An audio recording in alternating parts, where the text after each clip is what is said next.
आज का अपना टॉपिक है 2025 Nepal generation Gen Z movement and its impact. तो नमस्कार दोस्तों, मेरा नाम मंगेश त्रिपाठी है और आज का अपना टॉपिक होगा 2025 नेपाल में जो जेंजी प्रोटेस्ट चल रहा है, जो जनरेशन जेंजी द्वारा जो मूवमेंट चलाया जा रहा है और उस सकते हैं नेपाल में और क्या इम्पैक्ट हो चुके हैं, वो सारी चीज़ें आज हम एक क्रमबद्ध तरीके से समझने की कोशिश करेंगे। तो सभी लोग ध्यान से आप इसको सुनिएगा। तो हम देखेंगे सबसे पहले एक प्रकरण जो लाइन वाइज हुआ था, पहले हम एक सारांश समझ लेते हैं कि क्या हुआ था, ताकि आप डेट वाइज रहो और उसके बाद हम इसकी डीपली आगे वाले स्लाइड्स में पढ़ेंगे। सबसे पहले 4 तारीख को एक मूवमेंट चलाया गया। 4 तारीख को वहाँ की गवर्नमेंट ने सोशल मीडिया को बैन कर दिया। अब सोशल मीडिया क्यों बैन हुआ, इसके बारे में हम आगे देखेंगे। फिर 8 सितंबर के दिन जेंजी द्वारा प्रदर्शन किया गया और जो प्रदर्शन था वो एक हिंसक रूप ले लिया, जिसकी वजह से वहाँ के गृह मंत्री को इस्तीफा देना पड़ गया। ये सारी चीज़ें नेपाल की हो रही हैं, तो इस चीज़ को ध्यान रखिएगा। फिर 9 सितंबर के दिन सोशल मीडिया से प्रतिबंध तो हटा लिया गया, लेकिन उसके बाद वो जो प्रदर्शन था वो इतना उग्र हो गया था कि वहाँ के प्रधानमंत्री जी को भी, मतलब जो केपी शर्मा ओली थे उनको भी इस्तीफा देना पड़ गया। इसके बाद जब वहाँ के प्रधानमंत्री ने भी इस्तीफा दे दिया, वहाँ के कई सारे मिनिस्टर्स ने भी इस्तीफा दे दिया, तो 9 सितंबर और 10 सितंबर को उसके बाद कई सारी जो सरकारी भवनें थे उन सब में आग लगा दिया गया। जो जेंजी थे प्रदर्शनकारी जो थे उनके वहाँ पे जो मिलिट्री रूल आ गई थी, वहाँ पे जो सेना थे उन्होंने कर्फ्यू लगा दिया पूरे काठमांडू के अंदर में, और हवाई अड्डे को भी जब्त कर लिया, हवाई अड्डे को भी बंद कर दिया। उसके बाद वहाँ से कोई भी फ्लाइट नहीं उड़ा। और सबसे आखिरी में 10 सितंबर के बाद क्या हुआ, तो 10 सितंबर के बाद वहाँ पे सेना ने कई सारी गिरफ्तार, जिसमें बताया जा रहा है कि अभी तक जब तक मैं वीडियो रिकॉर्ड कर रहा हूँ तब तक 27 से लेकर के 35 लोग तक उन्होंने गिरफ्तार किया। उसके बाद से कहीं ना कहीं वार्ता की भी पहल की, बातचीत करने की कोशिश की, और जितने लोग घायल हुए थे उन सभी को एक मेडिकल फैसिलिटीज़ भी दिलाने की कोशिश की गई, और एक जांच समिति भी बनाई गई, जिसके थ्रू ये सारी चीज़ें जांच में आगे देखा जाएगा। तो ये एक बेसिक सा आपको टाइम वाइज आपको टाइमलाइन पता चल गया। अब हम आगे डीपली समझेंगे। अच्छा, तो सबसे पहले आप देखोगे 4 सितंबर के दिन नेपाल गवर्नमेंट द्वारा 26 जो मेजर सोशल मीडिया प्लेटफॉर्म्स थे, जैसे कि Facebook, Instagram, WhatsApp, YouTube, X, Reddit, Signal and Snapchat, इन सभी एप्लीकेशंस के साथ साथ में और भी बहुत सारे एप्लीकेशंस को गवर्नमेंट ने बैन कर दिया था। तो मैं आपको बता दूं, ऐसा बताया जा रहा है कि जो वहाँ की गवर्नमेंट थी वो, मतलब नेपाल गवर्नमेंट, केपी शर्मा ओली की जो गवर्नमेंट थी वो चाहती थी कि ये जो सभी कंपनीज़ हैं इन सभी के कोई ना कोई, इन सभी का ऑफिस हो नेपाल के अंदर में, और जो भी उनके द्वारा पोस्ट किया जा रहा है, मतलब सोशल मीडिया द्वारा पोस्ट किया जा रहा है, वो सारी चीज़ें उस पर कहीं ना कहीं नेपाल गवर्नमेंट का कंट्रोल हो।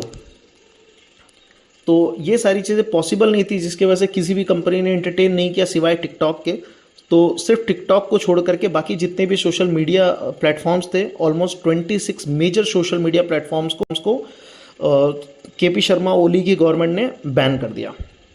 और ये बैन करना ही सबसे बड़ा डिजास्टर साबित हुआ, क्योंकि आप समझोगे जेंजी कौन होते हैं, अभी हम ये सारी चीज़ें आगे देखेंगे। तो ये जब बैन हुआ, तो बैन होने के बाद में जो वहाँ के लोग थे वो देख रहे हैं कि बहुत सारे वहाँ पे नेपो किड्स हैं। नेपो किड्स क्या होता है, जितने भी वहाँ के जो मंत्री थे, मंत्रियों के जो बच्चे हैं, वो सारे के सारे एक बहुत ही प्रीमियम क्वालिटीज़ के शूज़, बहुत प्रीमियम क्वालिटी के, मतलब लग्जरी आइटम्स ले रहे थे, और इवन उसको शो ऑफ भी कर रहे थे। बताया जाता है कि अभी कुछ दिन पहले किसी मंत्री की बेटी की शादी थी, तो उसमें भी बहुत सारी चीज़ें शो ऑफ में की गई थी। इवन उसमें सोशल मीडिया में बहुत सारी चीज़ें, फ़ोटोज़ भी आई थी कि इनकी जूते इतने के हैं, इनके बैग इतने के हैं, तो बहुत ही बड़े बड़े अमाउंट्स थे। तो जिसके वजह से वहाँ की जो जनता ने इन सब वीडियोस को, इन सब फोटोज़ को देखा, तो उनके अंदर कहीं ना कहीं गवर्नमेंट के खिलाफ एक भावना है कि यहाँ पे जो गवर्नमेंट है वो, उनके अंदर करप्शन बहुत ज़्यादा बढ़ गया है, वो सारी की सारी चीज़ें हमसे लूट करके हमारे अपने सिर्फ बच्चों के ऊपर खर्च कर रहे हैं। तो ये नेपो किड्स का जो आउटरीच था ये कहीं ना कहीं लोगों के अंदर जन्मा, और ये किसके अंदर जन्मा, कौन सोशल मीडिया कौन यूज़ करेगा, तो जो जेंजी है वो सोशल मीडिया यूज़ करते थे, तो वो ज़्यादा यूज़ करते हैं। तो मोस्टली ये जो हुआ था आउटरीच, ये सारा का सारा जेंजी के द्वारा हुआ था। अब जेंजी कौन है इसके बारे में हम आगे देखेंगे।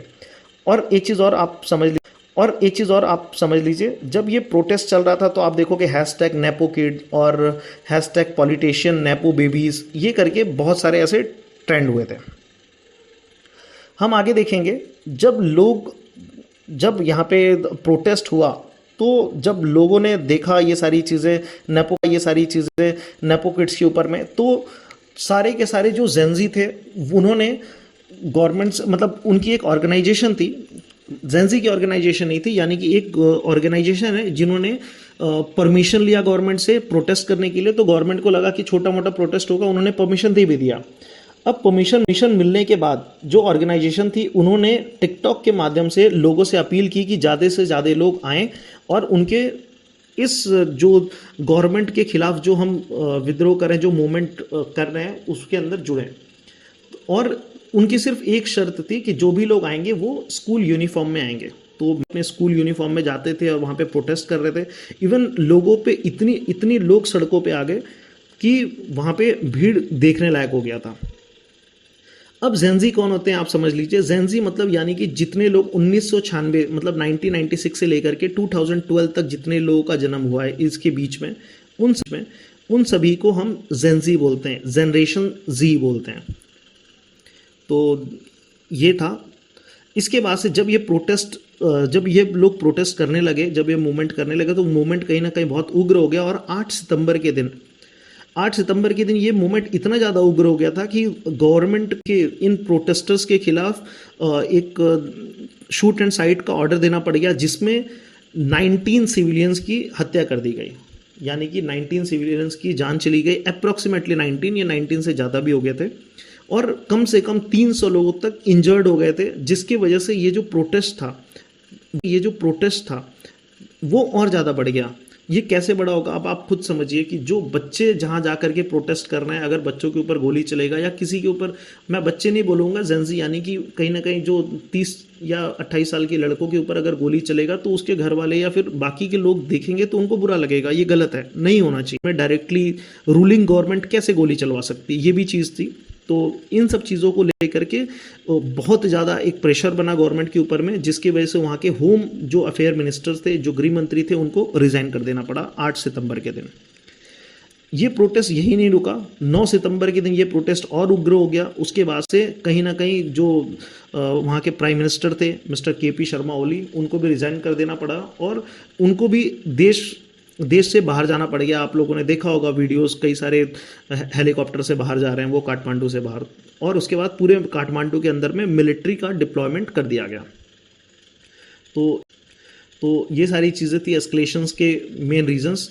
आप देखोगे इसके बाद से जो ह्यूमन कॉस्ट था, मतलब ये जो प्रोटेस्ट हुआ, इसके अंदर बिटवीन 19 to 22 प्लस लोगों की डेथ हुई है।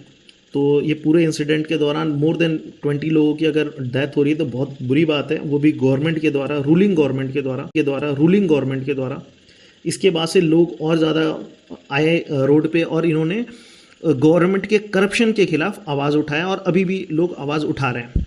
इसके बाद से जो पॉलिटिकल स्ट्रक्चर था, जितने भी लोग वहाँ पे पॉलिटिशियंस थे, उसमें से कई सारे लोगों ने वहाँ पे रिज़ाइन कर दिया। इवन जो नेपाल की वर्क फोर्स है, उन्होंने भी कहीं ना कहीं गवर्नमेंट के खिलाफ विद्रोह कर दिया।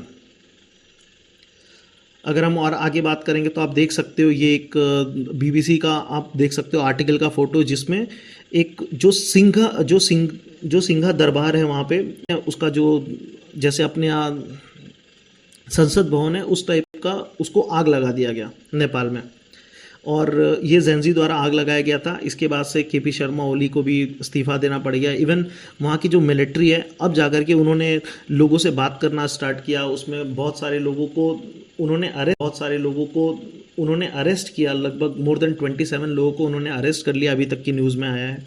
और उसके बाद से उन्होंने एक ऑर्गेनाइजेशन, दोबारा एक टीम बनाई है, एक गठित की गई है टीम की, जिसका काम ही है वो ये पता करेगा कि क्या गलतियां हुई, कैसे हम इस चीज़ों को कंट्रोल कर सकते हैं। कहीं ना कहीं अब चीज़ें संभल रही हैं, लेकिन अभी भी मैं ये नहीं कह रहा हूँ कि अभी भी पूरी तरीके से संभल गई हैं, अभी भी कोशिश जारी है, अभी भी कहीं ना कहीं जो प्रोटेस्टर्स है वो रोड पे हैं, अभी भी वो पूरी तरीके से हटे नहीं हैं, और जो जितने मिलिट्री हैं वो भी कोशिश कर रहे हैं मिलिट्री के लोग की चीज़ों को नॉर्मलाइज किया जाए।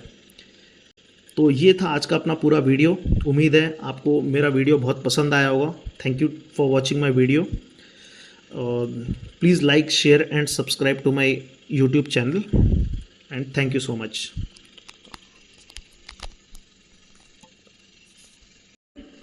आज का अपना टॉपिक है 2025 नेपाल